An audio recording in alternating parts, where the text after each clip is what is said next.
Hello everyone, my name is Jadeep and today I'm here with a multidisciplinary project on topic food. Food is vital part of our life. We cannot imagine our life without food. Now let us see how we can introduce this topic to students in different subjects. First of all, we start with our daily routine and ask students to observe their breakfast, lunch, and dinner and to write the food items they take in their meals.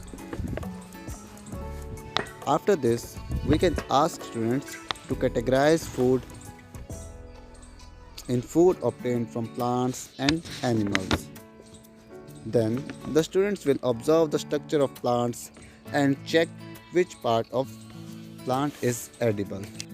Then, students will classify plants according to their edible part.